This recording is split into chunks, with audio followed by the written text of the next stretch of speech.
Hello, everybody, and welcome to another episode of What in the World is Happening.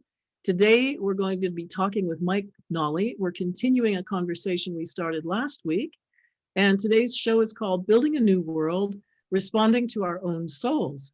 Mike posits that the way to do this, to build the new world, is through responding to our own souls. It's already there. Excuse me. Hi, Mike. How are you doing? Doing very well. Good to see you. Yes, nice to have you back. And I think what we'll do is just carry on directly, go into our presentation, and you'll lead the way and let me know when you want to change slides and all that. I'll just follow your lead, okay? I'm Yeah, Sabina. I wanted to start off. Sorry, I'll just introduce myself. I'm Sabina Qureshi, broadcasting live from Edmonton, Alberta, Canada. And Mike, where are you located? I'm located in Salem, Oregon. Sorry, where? Salem, Oregon. Salem, Oregon. Okay, right. All right. We're here every week and we talk about issues affecting the world, how it relates to the Masters of Wisdom and their return to the world. But I'll let you jump in, Mike. Go right ahead. Sure. I wanted to start off with a quote from one of the books that Share International publishes by a Master of Wisdom. We're going to talk about that later in the broadcast. And it starts off almost imperceptibly over the last few years, great changes have been taking place in the world, which herald a new dawn, a gradual transformation of society and its structures on a scale hitherto unknown. Soon, the first outlines of the new structures will be seen. Before long, there will be set in place the initial ground plan on which the new civilization will be built. Okay, wait, can I just all of this there? Can I just stop you? That's a lot of information. Mm-hmm. Let's just go back. So you're saying imperceptibly changes are taking place? Is that what the gist of this is? And that these changes are setting the groundwork for what? It's setting the groundwork for a new civilization based on justice, brotherhood, and love. And so what I'm attempting to discuss today is, first of all, what are some of the, what really are we facing as obstacles to the civilization that we all want, one in which we all share, in which the earth and its structures and biosphere are safeguarded and maintained, and in which we experience freedom from the trammels of life, the intense conditioning that we feel, the fear, the disappointment about how our lives have gone so far. Mm-hmm. And I wanted to start off by saying I think it's fair to say that we are all in some fashion conditioned by some kind of ism. And if we look at ourselves, we notice that our thinking and therefore our feelings are shaped by what we believe to be true about the world. So essentially, this makes us unfree because we don't respond to the world as it is. We respond to the world as we believe that it is. And this creates a situation where we're responding through our conditioning rather than responding to actual needs. And the main obstacle to this is the problem of commercialism and commercial structures, which dictate that essentially what we are we're workers in a system which provides goods and services primarily, and our humanity comes second. So in other words, is it kind of like an image of a giant factory and we're all just worker bees? Yeah, in fact, that's how educational structures have been structured since the beginning of the Industrial Revolution. We're brought up with a certain amount of respect, nominal self-respect, but once we enter the marketplace, the world of work, it's clear that we're in a sense we're a mechanism, mm-hmm. so that the economy can function in part, not in whole, but that's such a heavy part of our lives that we often feel so constrained that we don't think normally about the livelihood of other people. And that creates a situation of intense unease and stress and intense, I think, disappointment in our own humanity collectively. And that would tie into this feeling of this competitive sort of rat race, like exactly. we all have to claw our way all the way, like to getting what we need and elbow the other guy out, and Mhm. and that would create what you talked about, that disappointment in our own humanity, that we don't feel able to live Yeah. according to our deepest feelings of who we are. Like we're not able to put that into action. Yeah.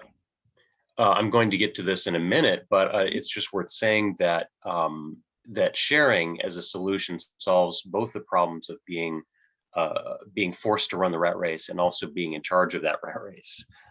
If we decide that it's not so important that we have tons of stuff, but more important that we recognize each other's humanity, then you get a very much more livable situation. Like, for example, you may have in Norway, Sweden, and Finland, where there's a 3 or 4 day work week, where there's more free time, where the commercial pressures are not so intense, and where there's a sense of equality and fair play between workers and business owners.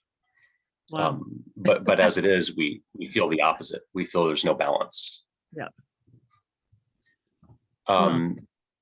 So moving on, I think we have to ask ourselves before we even start, what is the purpose of our lives, and what really are we doing here? And I think that leads us into what I would mainly like to discuss is how we interact with each other in our environment through meditative states of mind and through a deconditioned perspective. We talked about last week about the need to drop conditioning and the central importance of it. Today, I'd like to Wait, talk about Mike, just before you carry on, explain what do you mean by conditioning? What are you talking about exactly? conditioning is simply the state of mind in which isms control our way of thinking and our way of What do life. you mean by isms? What is an ism exactly?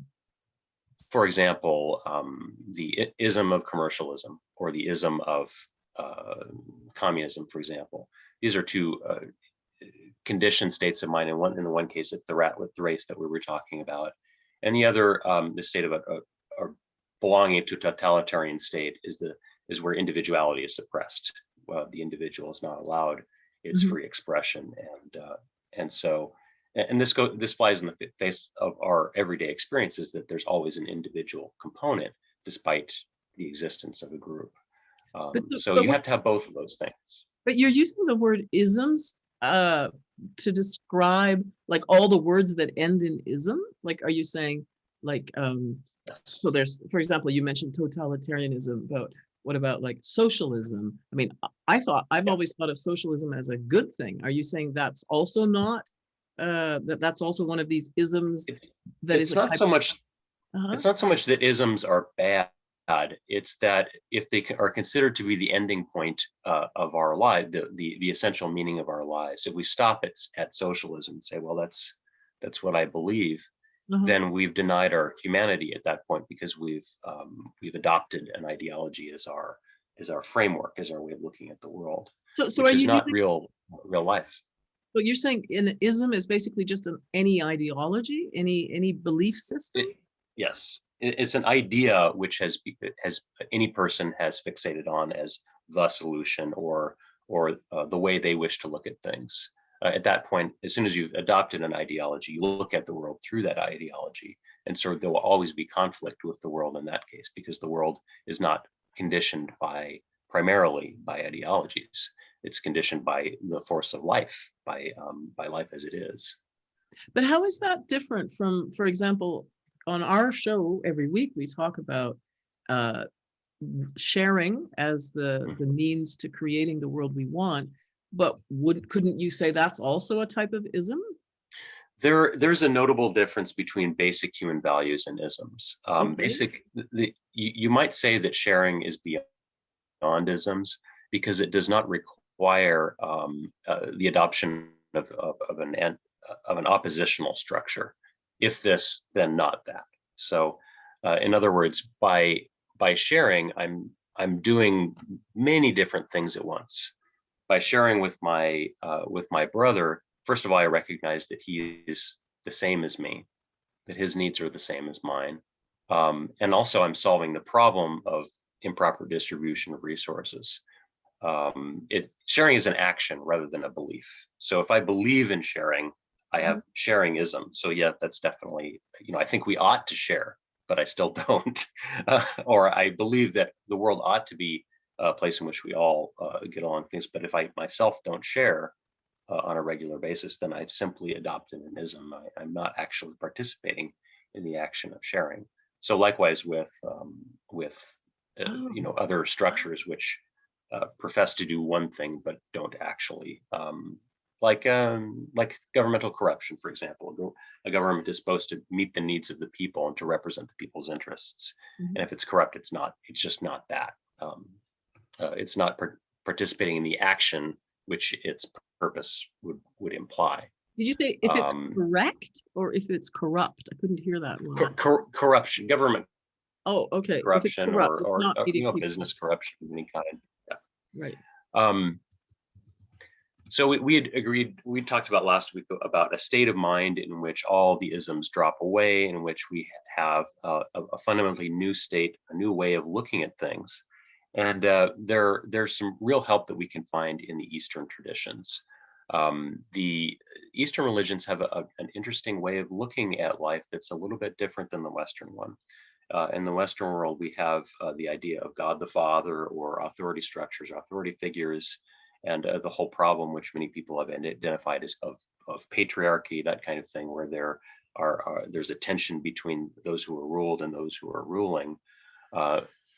And in the fundamental sense, though, in the Eastern traditions, there is no real separation between the self and the not self, and therefore no ability to disentangle one's own life path from another's because of the factor of karma. Karma basically says whatever goes around comes around. Whatever I do to another self, I'm actually doing to myself because of the fact that the self is universal. Can you just go back for a sec? You were saying that in the Eastern tradition, there is no ability to separate. What were the two things you can't separate? The self and the not self. So in other words, unlike in the West, we're like, well, it's me and I'm trying to get on in this hard world, for the person who has studied the Eastern traditions, not necessarily people that live in the East, but in those traditions, there's a strong current of being aware of the fact that the self, the sense of I have as me being me, is actually a universal factor. So if someone wants to post in the chat, there's actually some work that we've been doing in the West, some realization that this is a real thing, and a theory that's called panpsychism. And this is being studied by physicists, but also by philosophers. What if the self, the sense that I have that I am me, is not restricted to me? What if it's an attribute of all things? What if it's possible that with every breath that I take, I'm literally breathing in and out the self, the sense of self. When I breathe in, it's me as an individual, but when I breathe out, it's me as all that, as the universe in which I live, as God. Not God the Father sitting up in heaven, but God as our environment, as our fellow human being, as the biosphere, as every living creature as it's moving and living on the planet that we live, and indeed other planets in the universe. This is definitely a new way of thinking about things for people in the West, because we're used to the idea of an individual competitive self. But if we take a moment to contemplate a different possibility, we're instantly in a different and better frame of mind. If and this is the basis of the whole breathing meditation technique that you see in, for example, the Buddhist tradition of Thich Nhat Hanh, and the notion of interbeing. Interbeing is basically saying that we all inter-are, that we share our selfhood with all things. So we're interconnected. Can everybody hear me still? We're all connected, right? We're all connected, right? And we can experience this when we breathe. When we breathe in, we experience the nourishing of the universe, the sense of identity, and then we breathe out, we experience the sense of identity as it makes its way back into the universe through the breath. And if we make that connection in our meditation, then we become more compassionate people. It just works. Are you saying this has Um, been studied, like that it's been yes, shown that this makes people more compassionate? yeah. What? Deep breathing, but specifically not just deep breathing, but also focusing at the center, just above and between the eyebrows, has this effect The because it's the Ashram chakra, forebrain. right? Yeah, the ajna, the chakra, which is the energetic center, Uh-huh. but also that part of the brain is the one that governs our moral and ethical senses, our sense of being able to identify other selves, which we have in that's greatly developed in the human family, not so much in animals and other beings. So Mhm. we have this unique capacity to be able to recognize the action of the self in the universe, and we cheapen it when we think of ourselves as separate human beings. Mhm. So that provides a nice basis, a meditational beginning point for talking about how we can take this into the real world. How is it possible to take the notion of dropping in conditioning and looking at the world as an experience of interbeing into activism, into revolutionizing our structures. And I think the most we talked about sharing as a solution, um, but I think it's also important to note that sharing is not a new concept. It's a concept which is very well developed and native in what they call First Nation societies in the United States before Europeans came. It's very prevalent. I mean, it's well developed in families. Sharing is an automatic emotional response to our family members' needs. Mhm. Um, it is uh, the quality of interbeing and interdependence is built to every civilization, culture, and religion on some level. And so the problem is that the culture that we've built is moving against the grain of evolution. It's actually taking us back into a more savage lifestyle, essentially, rather than moving us forward. And Mike, isn't it true So also that all of the world's religions also emphasize sharing? I mean, they all talk about the yes, golden all the rule, world right? religions, right? Like Yeah, treat the other as you would have them treat you. That's a form of sharing, right? right. And Definition of the sharing. Yeah. right. It's interesting that and not just treating the other person as you would like to be treated, which is kind of a theoretical, like it's kind of a two-step. It's still positing that there is a separate self, but if you look in the Bible, it's treat your neighbor as yourself, like your literal self, Mhm. no separation. And similarly in the other Eastern traditions, that if I can do my best to expand my notion of self at every moment of my day, I'm doing well. I'm in the right frame of mind to make the correct decisions. Um, So if we looked at this slide where we're seeing do not cheat yourself, respect yourself, which yeah, is what Maitreya, one of the masters of wisdom, has said, then we can also understand this self, this yourself, is it's this individual self, but it's also all selves right. as well, right? Yes, exactly. That's a great point, and I think also uh, it's this is probably the most important point to make about the soul, is that it demonstrates both individually as my sense of identity, my creativity, my gifts, the what I happen to be contributing to the world, but also the sense of universality that I was talking about. It operates in both ways. Mhm. And what's fantastic about that is that you can see that also in history. You see mass movements, but you also see great individuals, painters, great figures. Mhm. And that's in our 10th slide there, if you want to skip ahead briefly. Yeah. You see these individuals like Albert Einstein, Leonardo da Vinci, Mozart, who are just amazing lights to the period in which they lived, and ennobled them, the people that they lived with and were around, but also in entire nations and countries and the world itself, And um, generations and generations, and right? generations, right? Uh, Yeah. uh, so we have to also realize that the great lights in the past were not authority figures. They simply they gave out their light. They were teachers, they were healers, they were builders and creators. Um, we need to decouple the idea of authority I think from the notion of the soul. Mm. And this also needs to apply to our examination of the concept of the masters of wisdom. So we're Well, going to change gears here a little bit. yeah, can I just jump in here? When you talk about authority and the soul, it's interesting because the word author, if you just take that part Mhm. of authority, Right. yeah, do you know the poem Invictus? Mm-mm.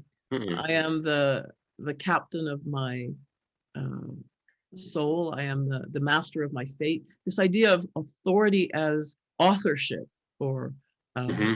Right, being the right. one who's driving. Um, I think it's very empowering to have that idea, but you're saying something a little bit different when you talk about Yeah. decoupling authority from the soul. Can you expand on that so that it's clear? I Because, think yeah.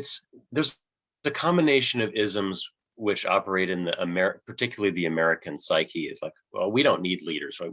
We can do it. We don't need. I run into this all the time. The notion of spirit, especially spiritual leadership, has gained such toxicity Mhm. to a number of different factors that it's immediately discounted as a useful thing. Um, and it's just kind of it gets dissolved in the sense of uh, the chaotic uh, nature of our lives. We're not able to accept the notion of a spiritual authority because authority to ourselves is connected with commercialism and with structures that are unequal. And so when we think of someone's spiritual authority, authorship, really, or spiritual magnetism, we always associate a kind of negative authority with it because that's what we're used to. We're conditioned by authority figures, making us unhappy with their expectations. So how do we have to leave that aside when we look at the concept of the masters of wisdom, because they are not telling us what to do. They're not capable of. It's not possible for them to do that. Well, because for one thing, Um, they can't infringe on our free will, right? That's one right. of They can't the laws that infringe they. upon our free will. But another thing, So, just seeing the pictures of like Mozart and Leonardo da Vinci and Einstein here, mhm, what's coming to mind is another idea of authority would be somebody who knows things or knows how to do something. So if I want to play the violin, sure, I could just get a right, violin and start trying. But what if I go to someone who's an expert at that and say, please show me, teach me? right, right, Um, we don't have a right, problem with asking someone to teach us things that we want to learn. right. So it's interesting that in the realm of what we call spirituality, although Benjamin Creme, whose books we refer to a lot on this program, he has said that everything is spiritual because, as you're saying, the soul is what is manifesting through all forms. Uh, Right. in terms of spirituality, we don't tend to think, well, it's something I want to learn how to do, so let me find someone who's good at it and have them teach me or show me, the same way that we would with playing the violin or building a Right. little cabin, for Yeah. example. Yeah. Exactly. And that notion of spirituality is a universal factor that we really need to learn. Is, I think, becoming more and more popular, thankfully. And I think it's useful to look at, first of all, just for our listeners who are not aware of this concept. The masters of wisdom are, if you were to imagine a Leonardo da Vinci or a Mozart or an Einstein taken to the very next level of enlightenment, and imagine what it would be like to have reached such a level of unity with the universe that birth and death and conditioning no longer affect you. You are simply in and a part of the energies of the universe in such a way that you have access to all the mysteries of the universe and all of the intelligence that you would want. Um, what this would require of you, of course, is complete unselfishness and love and wisdom, which is what this group of teachers manifests. On our little slide here, we have a photo of actually kind of a strange and curious photo of Madame Blavatsky, who is a Russian noblewoman who kind of gave up her title, her status, and went in search of the wisdom of the ages, the wisdom that's behind all the world's traditions. And she discovered this group of teachers living in the Himalayas who are all tremendously wise beyond anything that we can imagine, and who represent the kind of the pinnacle of the great figures of the past, present, and future. So from left to right, you have the Master Kuthumi, who was the disciple John in the Bible narrative. Then you have the Master Moria, who is Peter, and the Count Rakoczy, who is the one that's known in New Age circles as this Count of Saint Germain, and he lived for a period as a European nobleman in the middle of the 17th and 18th centuries. And what's interesting about the Masters of Wisdom is that they have a kind of unique role to play in our lives that we're not aware of. They're the custodians of great energies as they come into the planet and are then distributed to the planet. There are kind of way stations for great energies of three basic types of love, will, and intelligence. So you see that demonstrated in this photograph here. On the left, you have the Master Kuthumi as a custodian of love, Master Moria in the center of will and intelligence by the Master Rakoczy. There is one other master here that's not depicted. Wait, can I just jump in for a sec? Because one thing that Yes. I think we haven't said yet is that the Masters of Wisdom are, in a way, they represent also to us our own future, right? Because yes, that's right. Each of these masters was once a person like ourselves, right. And that we are all on this path of evolution, right, lifetime after lifetime, yeah. through reincarnation of expanding our consciousness and growing in awareness, yeah. until we will also reach a state that we would call mastery. Yeah, you could say that the masters have reached the point they're at through the process that we were talking about earlier, through a process of meditation and service, that successive expansions of consciousness. They're the the far end point in a certain sense of what meditation and service can do for us as individuals. Mm-hmm. Eventually, we become no longer individual in nature. Our consciousness are permanently expanded to have the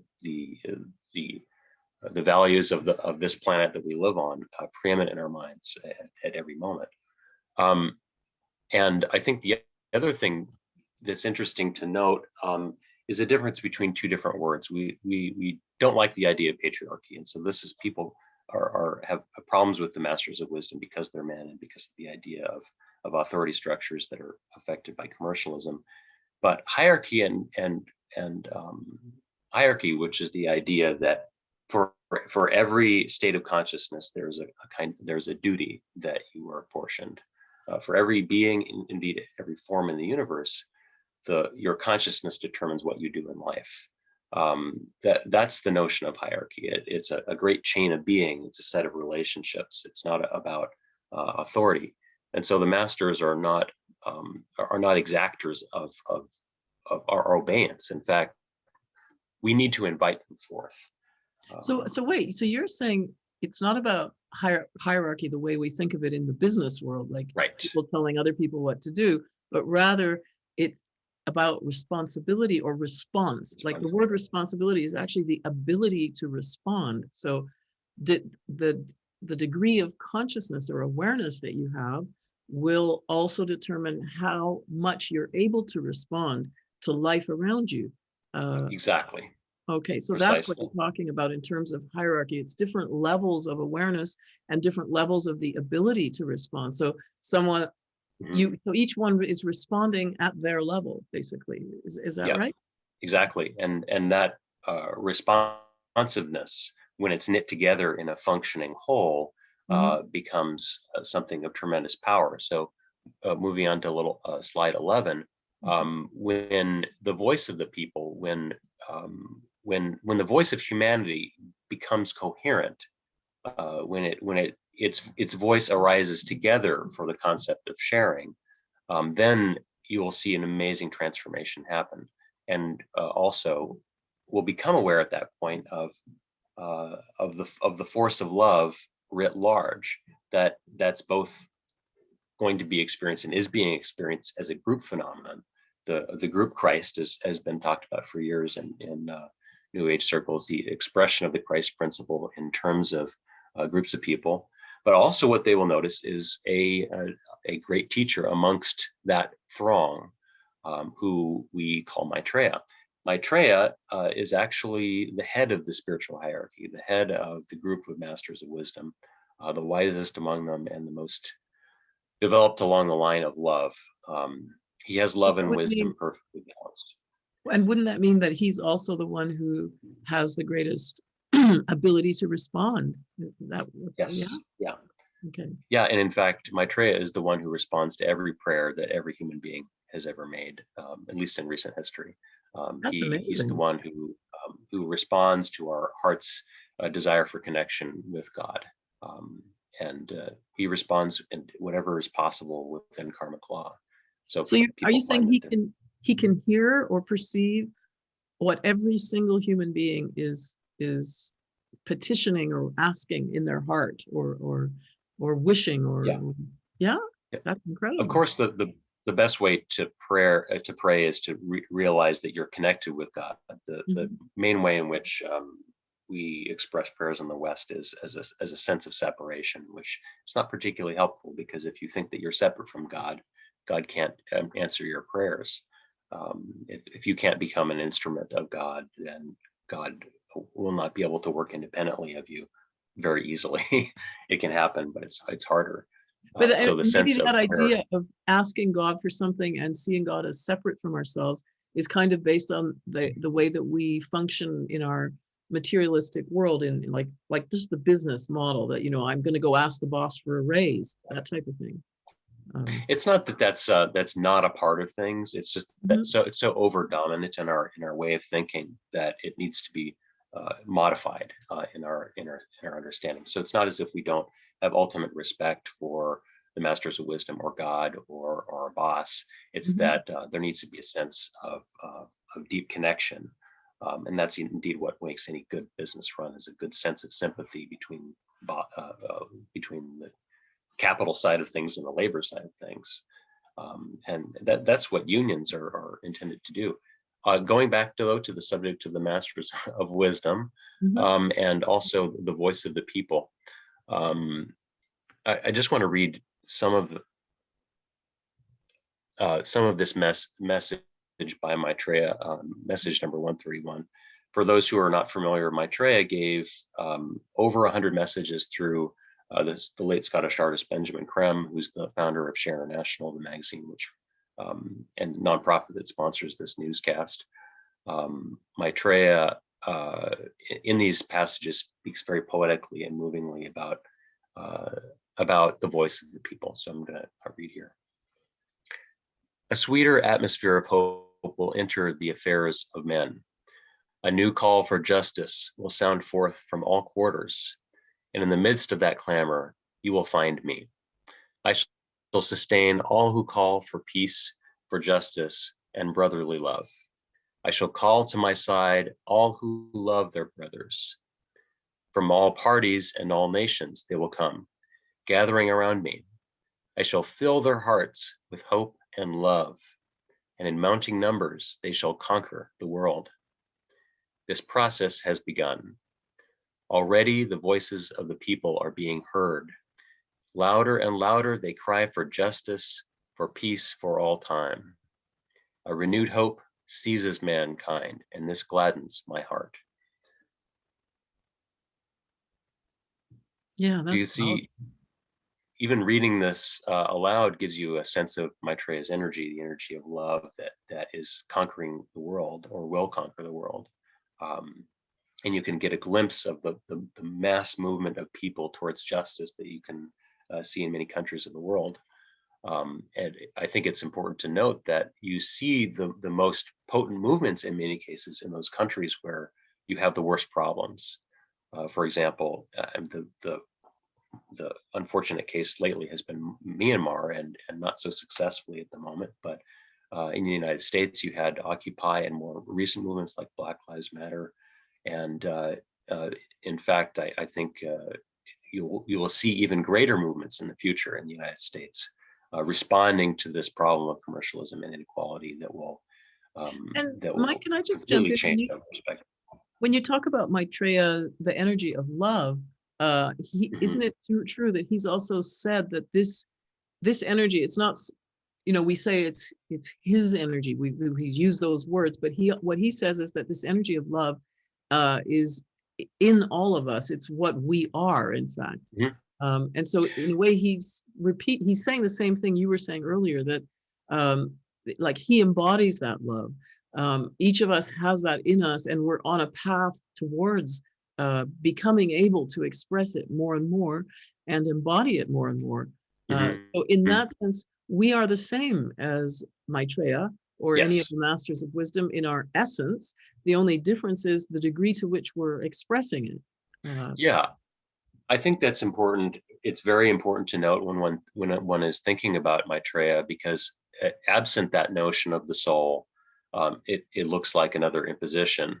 But and in that case, you won't be able to find Maitreya telling people what to do. You won't be in your vision if you don't have a sense of responsibility to your fellow human beings.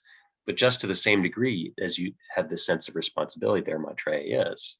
His energy affects you, and you are affected by the energy of the soul which he embodies. So Maitreya says, my happiest moment is when you see me in your heart, which Mm, is to say, when you see yourself, your true nature, unclouded, uncluttered by the need to compete and other isms. When you see yourself as it really is, and its potential and its full flowering in creativity and in compassion, then you see Maitreya. You see a master of wisdom or a lord of love in the process of expression.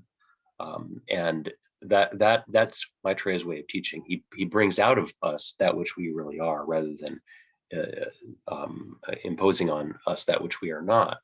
And so it's a completely different way of teaching than we are used to, um, which is it's the only it's the only way of teaching that works. If you talk to any teachers, my dad is one. You can't teach anything without the student becoming engaged in the process.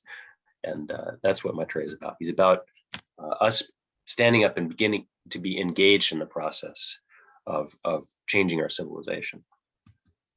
and somehow what you're talking about makes me think of the qualities of evoking something, like calling Evoking, forth.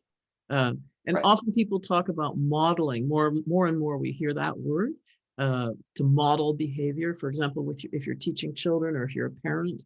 Um, but I like the idea of evoking, because what it says is that what you are asking from a person, whether a child or anybody, is you want to call forth what's already in them. It's Hmm. already there. It's not that you're trying to put something into a person. Yeah. Uh, uh, The the terminology that's often used in esotericism is invoking, which is the mm, act of the disciple or the aspirant, and evoking, which is the other side of the coin. So the teacher is evoking from the student their energy and effort. mhm, It's an interplay, right. which happens between all beings in the universe, in this concept that I was talking about hierarchy, about the uh, differing levels of consciousness, each having an important role to play in our lives, and how they're constructed, how they balance each other.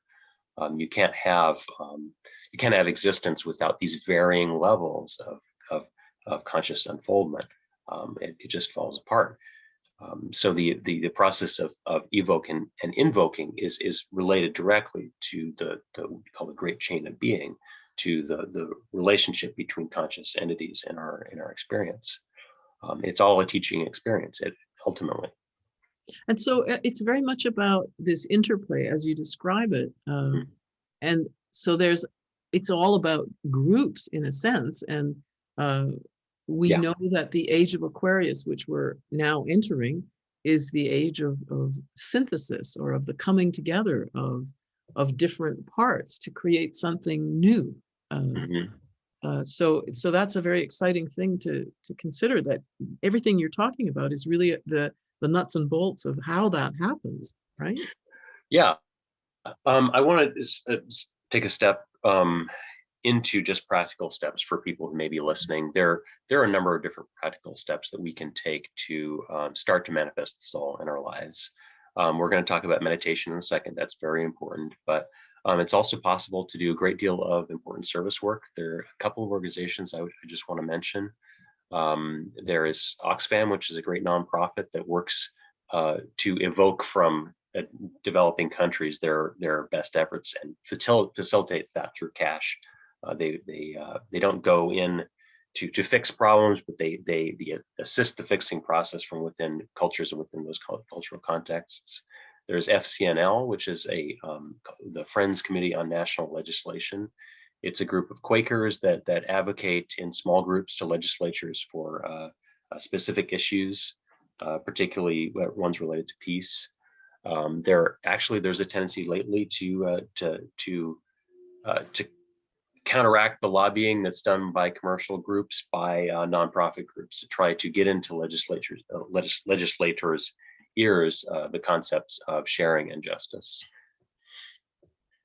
And switching to the idea of meditation, there's a meditation that we do in Share National called transmission meditation, which anybody can do. It doesn't require signing up to an organization or an ideology, and we'll be doing that very shortly. It's a very simple meditation which focuses on this center just above and between the eyebrows. When we do it, we try to keep the attention here. So if you are focused and then your attention wanders, you notice that your attention has wandered, and you're thinking about your dinner or your breakfast or what happens to be worrying you, and simply bring your attention back. And we do that by sounding the Om inwardly. So do we have time to do transmission, or is there anything else that we need to discuss? Absolutely, we do. And if we could talk for another 10 or 15 minutes if you wanted to. Oh, sure. Yeah, I forgot. Do we meditate at noon, or? Yeah, we'll meditate in about 15 minutes. Yeah. Okay, sounds good. So do you want to go back to some previous slides? Do you want to talk about transmission some more right now, or what do you like to do? I think let's go back to sort of some practical practical stuff. Yeah. And I think what's important to note is that you have a dual action that's happening right there. There's a lot of things that appear to the casual observer to be really, really fearful about our current political and economic situation. And it's really in the nature of a reaction. The energy of the soul has a dual effect wherever you see it. It stimulates both good and bad responses. So you'll see the response to the soul as sharing, as justice, as equality. But some people will react in a paradoxical way, and some groups as well. And so, in the case of the United States, the political discourse has continued to degrade over the last 3, 5, even year or so, due to this this action of what they call the sword of cleavage. And this is simply the fact that love stimulates into expression the ideas or ideals of beliefs that people have. And so in the United States, we have this idea of freedom and justice, but we also have this deep undercurrent of racism and mutual exploitation and hatred of other groups, other nations, which now you see expressed in the worst aspects of especially the Republican Party. But it is something that's not restricted to the Republican Party in any way. The sense that we have of implied racism, that, well, I'm all right, I'm doing fine. Why should I care about mainly people of color in other nations? Mike, can I jump in just for a second? Yes, please. Yeah, just to provide a snapshot of a different view of things.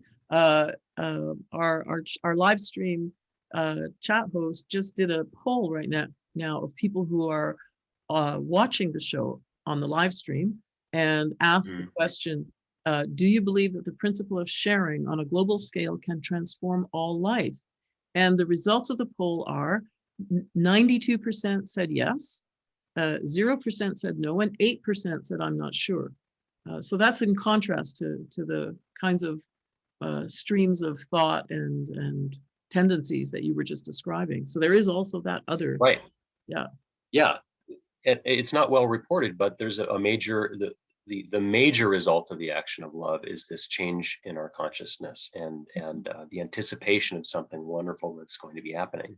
And that we would submit at Share National is the manifestation of the Christ principle on a mass scale, and also as the individual, the Christ or Maitreya.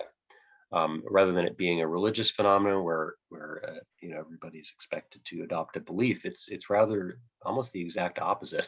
It's not about the adoption of beliefs, but about a new experience of what it means to be a human being. What would it be like if we all mutually at once awakened to our real humanity, our real gifts, our real value, our real worth? Maitreya, you will find, is the one who invests all human beings with their sense of worth, and could never possibly take it away. And so that's something we can feel happening. We want to be valued. We want to be considered of worth. We want to be cherished. We want our individuality to be respected, and then we want, as a whole, for all human beings to be respected. We want equity, we want fair play, but we want something even more than that. We want a true relationship with humanity itself, a relationship between human beings and humanity, so that everything that we do, every aspect of our lives reflects the truth that we are one humanity. And there we have so, this quote from one of the articles that Benjamin Krem's master transmitted to him telepathically. And it's just really a very simple sentence. The united voice of the people of all lands calling for justice and sharing will set up an invocation which nothing can resist. Right, correct. Thus will the world be transformed. I mean, that's incredibly powerful. Yeah. There's the slide after what can we do. Only through humanity can the divine plan work out. Right. So you were talking about the cultivation of respect, right? Of the self and the self in others, and meditation, and all of that you're saying leads to this very statement, right? By one of the masters of wisdom. Yeah. Yeah. In a sense, all that Maitreya and the masters are awaiting is an expansion of consciousness by humanity to accept that fact that we are one human family. And I think meditation is underestimated as a technique to do this, because it's felt that it's religious in nature, but meditation is a universal thing. We're always meditating on something. We're either meditating on our jobs or our days or what we ate, but it's possible to meditate, to think on our responsibility to each other. And so thought is this tremendous bridge that we can use to build relationships with ourselves, between ourselves and other people, and ourselves and humanity, and indeed between ourselves and what we call the spiritual universe or the spiritual hierarchy, the chain of being that we were talking about earlier. So we can use the power of our thought to build amazing things, and it takes the New Age circles, they call it the process of affirmation, right? So that if I start my day with the affirmation, I am worthy, I am valued, I am loved, I find others of worth, I love others, I value them, not something that's not so self-censored, then we provide a good basis for our day. But there of course, there are even more powerful affirmations that are available. Like there's the prayer for the New Age, there's the Great Invocation, which are all tremendous tools that can be used by individuals to build this conscious bridge between themselves and the spiritual universe in which we live. Let me see. Trying to think of a great example would be actually the prayer of unification, which I'll say briefly, and then maybe we'll go talk a bit more about transmission meditation. Okay. This is the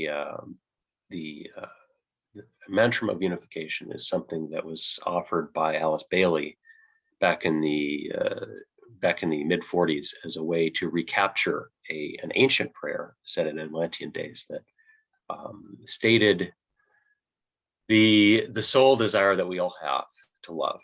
It goes like this: the sons of men are one, and I am one with them. I seek to love, not hate. I seek to serve, not exact due service. I seek to heal, not hurt. Let pain bring due reward of light and love. Let the soul control the outer form and life and all events, and bring to light the love which underlies the happenings of the time. Let vision come and insight. Let the future stand revealed. Let inner union demonstrate and outer cleavages be gone. Let love prevail. Let all men love.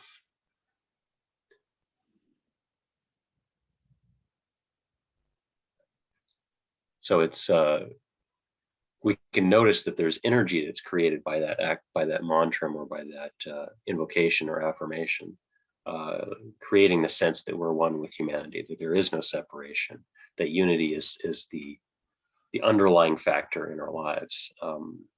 And so, Mike, you're saying that this particular affirmation is available in the writings of Alice Bailey. Is that right? Mm-hmm. Yeah, let's actually put a link to it in the chat. Let me just bring it up here. Okay. And the people whose faces you see right now on the screen, they're the most recent proponents of the Ageless Wisdom Teachings, which is this body of teachings that Mike has been referring to when he talks today. And any of their writings, I think you'll find extremely inspiring. We base much of what we do here on their writings, and mostly the writings of Benjamin Creme, who was the most recent exponent of these teachings. And we do have a page with the links for that. I think it's here. No, going back a bit. Oh, sorry, I have to find it.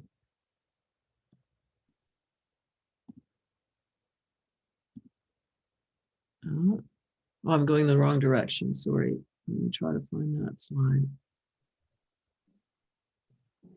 Okay, it's the other way. There we go. Yeah.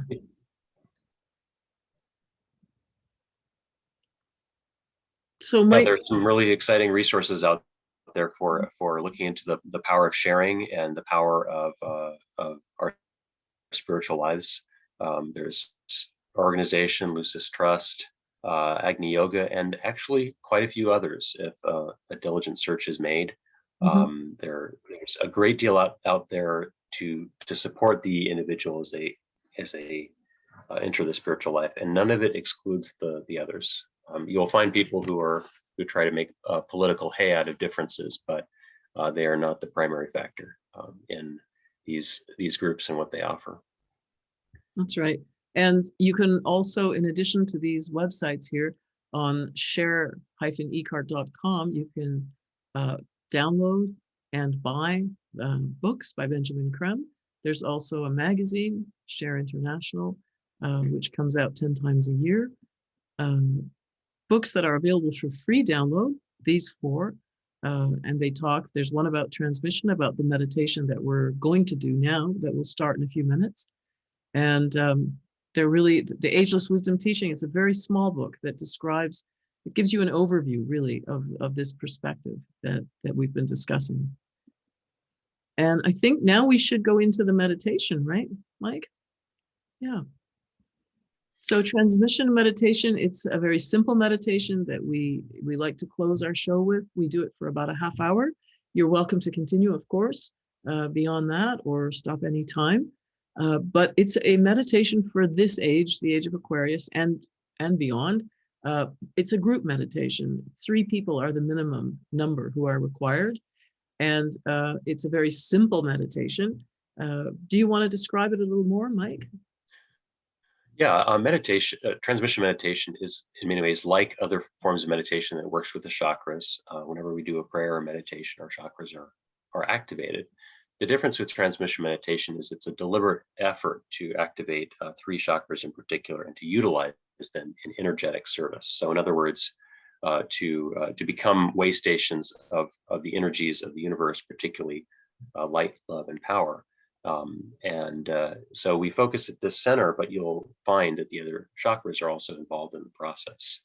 We become creative outlets for this energy, and then it's applied in the world in areas where there might be trouble spots, like in the Middle East, or perhaps there might be an energy that needs to be withdrawn, and then we will experience the ingoing of the energy. But we don't send energies anywhere, right? That's not our goal. We don't, the meditation itself, we're not intent or directing the energy to any particular place. We're remaining focused and letting our attentions not wander from the sense of kind of bliss that you find at that point right there. But it is notably a world service. We are serving the world through this meditation. And just to mention that because of the pandemic right now, people are not able to go out and mingle and meet the way they did in the past. So in the past, people would they'd go to someone's house or to a bookstore or a public meeting house to do this meditation together. And now people are increasingly using technology to connect with each other at a distance, for example, using Zoom, in order to do this meditation. And you'll see in our chat links for these Zoom meditations, so you can connect from wherever you are if you'd like to try it, if you'd like to be part of a regular group. This is a tremendous opportunity, and it certainly has been for me personally and other people in this group. The ability to meditate almost any time of the day by connecting with another group. It sends a tremendous sense of solidarity and group work, and an acceleration of your spiritual development. Transmission meditation is the best in the world at this point at accelerating spiritual development. So I recommend it highly enough. It will enhance any other spiritual practice that you might have. It's not at all in competition. It'll enhance your other work. So, and it's always free. You will never pay a dime to be right. initiated into transmission meditation. So, right. And so how we actually do it is we begin by saying this mantra, the Great Invocation. We say it together aloud. Now, since we're doing it over Zoom, we will all mute out and one person will say it. We'll hear that person's voice, but of course, each of us says it in wherever we are in our own room. And after we've said the Great Invocation, then we hold our focus here at the Ajna Center and just allow the energies to flow. And if you notice that your attention has wandered away from this spot, then you mentally say Om, not with your voice, but just in your mind. You say Om, and that will bring your attention back to this spot. And that's as simple as you can make it, really. Very simple. Yeah, it can't be any easier than that. Yeah. And anyone over the age of 12 can do transmission meditation. It's not advisable if you have a pacemaker, because the energies are very strong. Or if you, I think that I remember Benjamin Creme saying if you have any type of emotional or psychological instability, it's probably not good because the energies are so strong. Yeah, I believe it's specifically any of the disorders having to do with overstimulation, like schizophrenia, where you can potentially suffer difficulties. But in the main, transmission is a wonderful solve for all kinds of problems. You can experience healings as both psychological and physical. So shall we start? Yeah, let's start. To start. Would you like to read the Great Invocation, Mike, out loud? Would you like to? Well, maybe, sure. I haven't done it for a while. That's true. I haven't. Okay, I'll say. And then we'll sit for a half hour and meditate, and then we'll say goodbye at the end. And everyone's welcome to continue meditating if they're enjoying it. Thank you, Mike, for a great conversation. Really stimulating and enjoyable. Yeah, you'll have to come back. All right. From the point of light within the mind of God, let light stream forth into the minds of men. Let light descend on earth. From the point of love within the heart of God, let love stream forth into the hearts of men. May Christ return to earth.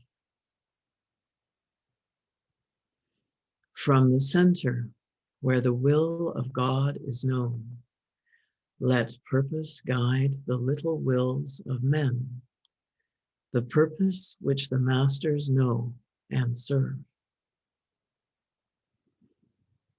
From the center, which we call the race of men, let the plan of love and light work out, and may it seal the door where evil dwells.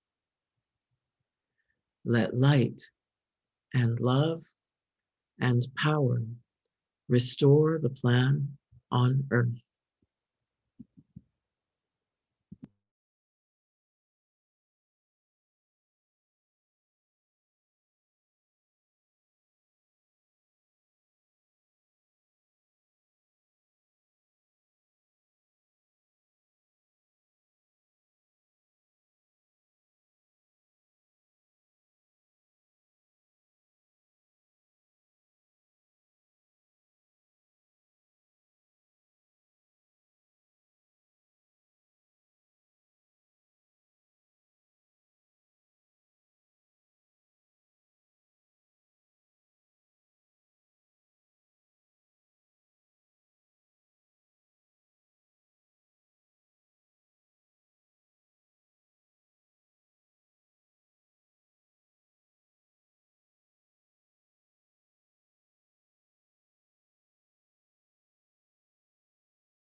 Well, that's 30 minutes, everybody.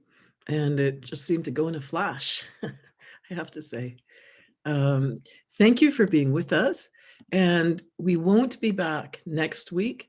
However, there will be a webinar from Share International Live at the same time.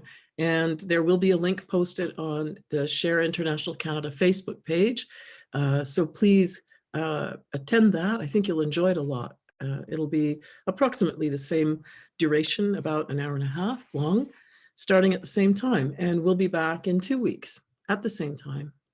And thank you again for being here, and have a great weekend. Bye, everybody.